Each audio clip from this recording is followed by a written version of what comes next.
Good morning everybody and welcome back. Now, as you can see, the grass has been cut. Marvellous. So we're going to give this field a try here. I don't often come down here because, to be honest, it takes such a long time to walk here where I've parked the car. But I've made the effort today. So, after all that walking, I hope we find something. Anyway, we're going to try this field here, and over there's a wood. And it has some old footpaths running through it, so we're going to give that a go as well. So once again, just keep your fingers crossed and we'll see what we can find. So I'll catch you on the first decent signal. Catch you later. Well, my good friends, I've only walked about 5 metres from where I'm sat, and we've got the first signal just here. It's only about 5 inches deep and it's in that little clod there. So let's open it up and see whether we've got anything decent or a load of rubbish.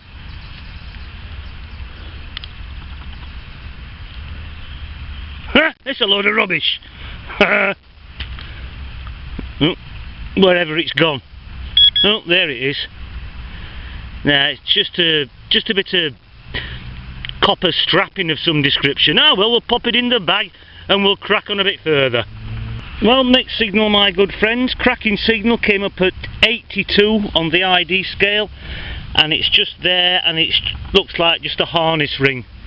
Probably quite an old one, maybe from the 1800s, possibly even earlier, but that's what it is, a little harness ring. Okay, I'll pop it in the little boxy thing and we'll crack on a bit further, my good friends. Well, here we are on the next signal, my friends, about 6 inches deep, came up at 84 on the ID scale. It's just a piece of lead. Don't see me going down that road again. Had enough of digging lead up in the last video. But that's all it is, just a flat piece of molten lead. Okay, we'll fill the hole in and crack on a bit further. Well, my good friends, we've got another signal down here. Came up at 81, 82ish, but it was a bit scratchy.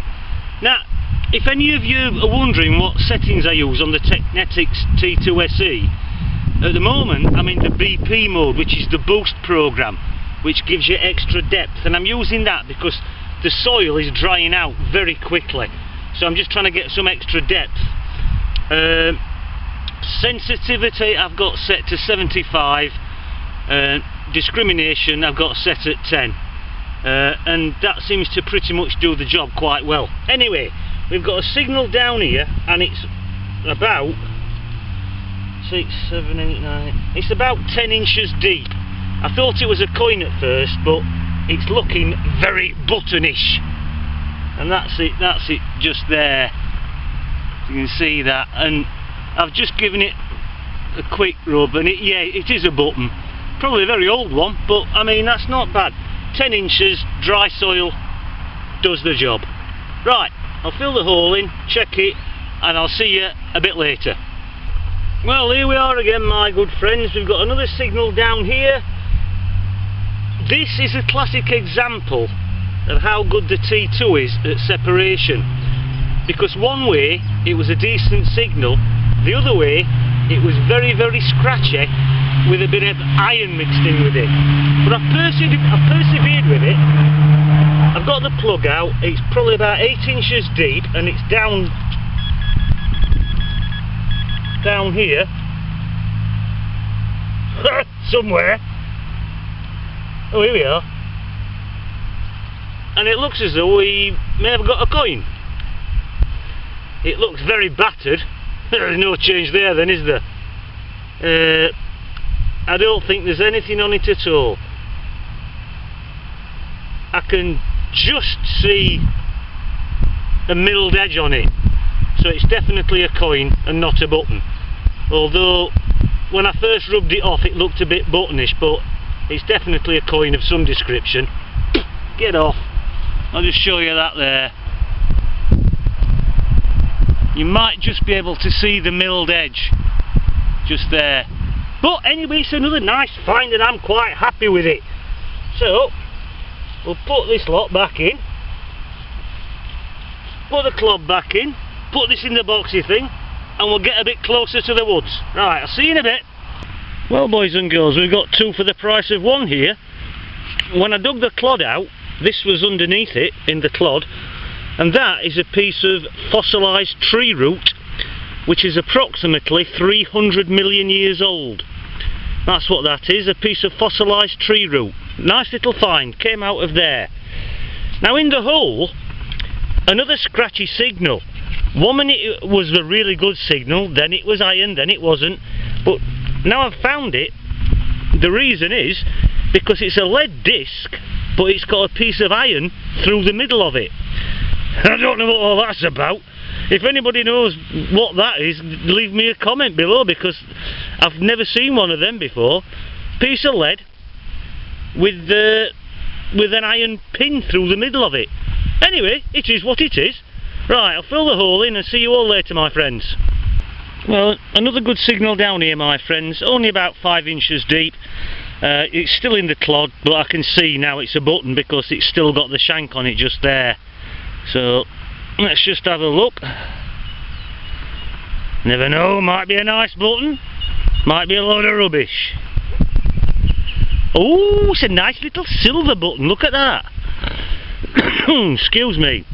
As I say, got the shank on the back still, so that's a nice little find, that. Nice little silver, might be silver plated, don't know. Anyway, I like it. So we'll pop it in the boxy thing, and I'm going to crack on in that direction, my friends. So I'll see you in a while. Well, they certainly didn't forecast it to be as hot as this. I mean, God, it must be going on for nearly 30 degrees again down here. I'm a bit closer to the woods, and whether I like it or not, I am definitely going in those woods to get some shade. But back to the hole. We've got a signal down here. You see, this is a classic example. Scratchy signal, 1 minute it was about 80, then it said it could be a bit of iron mixed in with it, but then it was 80 again. So anyway, I've persevered again. As I say, it's probably about 7 inches deep, and it's just here. Oh, well, there was an imprint on there, and well, I don't, whatever it is, there's not much left of it. Look at the state of that. I mean, Gordon Bennett. I mean, that is one of the worst coins I have ever found. By the size and the weight, I'm assuming it's George III, but I'll probably never know. I'll clean it up later on, just to see if we can get anything off it at all, but bloody hell. I'm certainly not holding my breath on that one. Right, well, there's some activity in this field as well, because I'm digging up some very nice little bits of pottery as well. So anyway, we'll fill the hole and I'll crack on towards the woods. Well, I hope you're going to give this video a watch, Aaron, because there's one here for you, mate. And guess what it is? Oh yes, it's a 2p piece. Oh, there you go. That's just for Aaron. Catch you later, buddy. Well, boys and girls, I've come out of the woods. I didn't have that much success really, and to be honest with you, most of it is just so overgrown you can't even detect it. Anyway, I'm working my way down this hedgerow because I'm going to go for something to eat now, because I'm camped out just there. So as I say, I'm going down this hedgerow and I've just got a signal in the edge just here. It's only about 3 inches deep. Came up at 72 on the ID scale. There it is just there, and we might have another coin. In fact, it looks as though we have got another coin.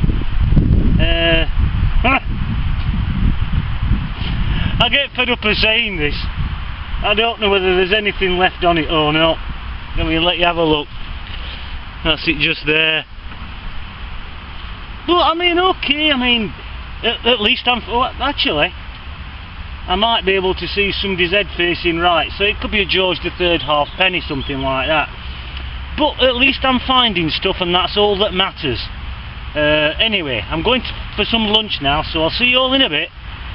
Well, this is fairly interesting, boys and girls. I thought we'd got another coin at first, but it turned out to be a little button. It's still got the shank on the back, but I thought there was something else in the hole as well, but there isn't. It's actually the front that's come off the button, and it looks as though it's got some kind of design on it. You might be able to see that, I'm not sure, but that's what it is. It's come off the front of the button. So I'll keep those two together, obviously, and oh, it's getting windy now, and I'll clean it up later and see if we can see what the design is on the button. Okay, I'll fill the holes in and we'll crack on. Right, welcome back everybody. Now, as you gathered in the video, it was far too windy to do the roundup in the field, and once again it was extremely hot, so we're doing the roundup at home once more. Before we start, I want to give a shout out to Clayton County History Hounds. Not a metal detecting channel as such, but they do leave some lovely comments on my videos, so thank you very much. I also want to give a shout out to Jamie and Rachel from Treasure Bandit, because Rachel the other day found a gold ring, and I was really pleased for you, Rachel. Well done. Anyway, right, what did we find?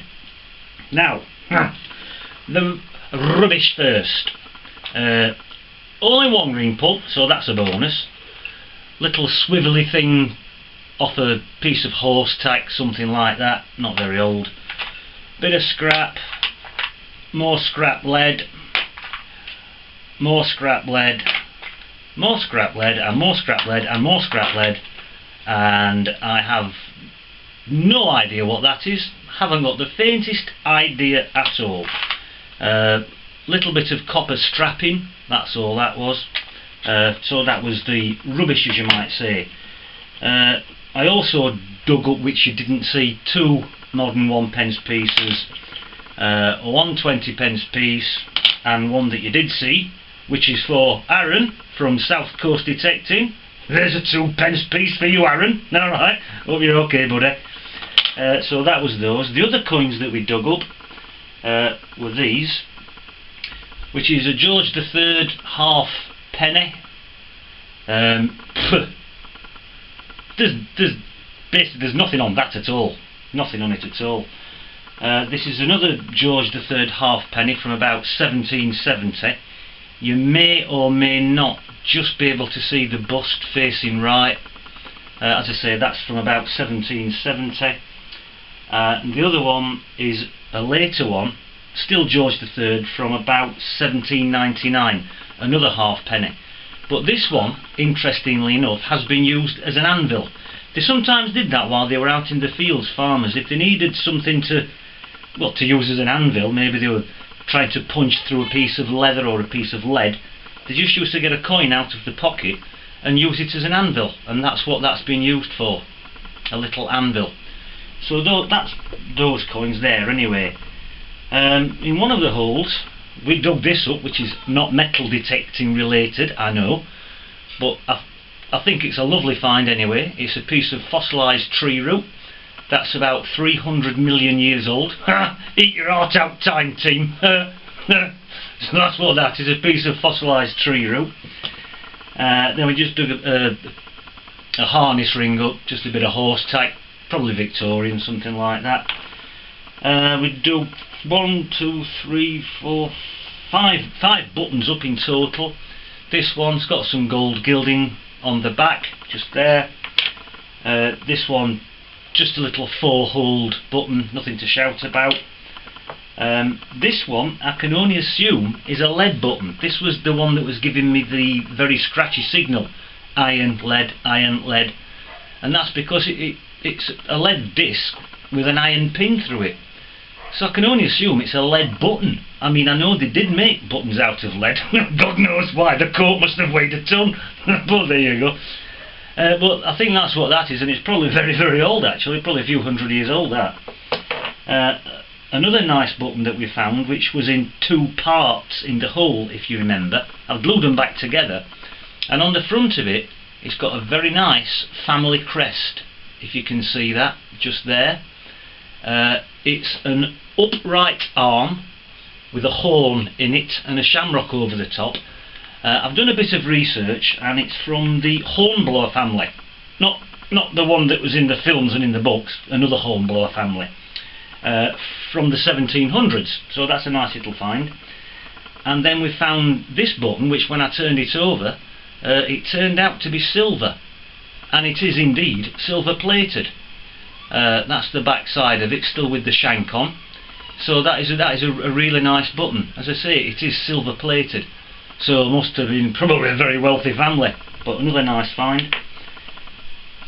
The other coin that turned out not to be a coin, I thought it was a George III penny or something, but when I cleaned it up, it's not. It's made out of lead. And when I cleaned all the crusty stuff off it and I realised it was lead, it looks as though it's actually got what's left of a design on it. And it looks as though it may have what's left of a shield at the top that's in quarters. There's not much left of it, but I mean, I don't think that's medieval. I think it's probably post-medieval, probably around about 1600, something like that. Whether it was a token or some kind of amulet or a counting piece, I don't really know, but another nice find. So anyway, that's what we found today, my friends. Not been a bad day. Far too hot, as I said before, but I still enjoyed it, and I hope you did as well. So I just want to say thank you everybody for subscribing and commenting. I'm getting a little bit closer to 500 now. Might take me another month before I get there, but you never know, I'll get there one day. So if you'd like to subscribe, please feel free, and whoever the 500th subscriber is, I will be giving them a little prize. So we'll cross that bridge when we come to it. So as I say, thank you ever so much for watching, and I'll see you all on the next dig. Bye for now.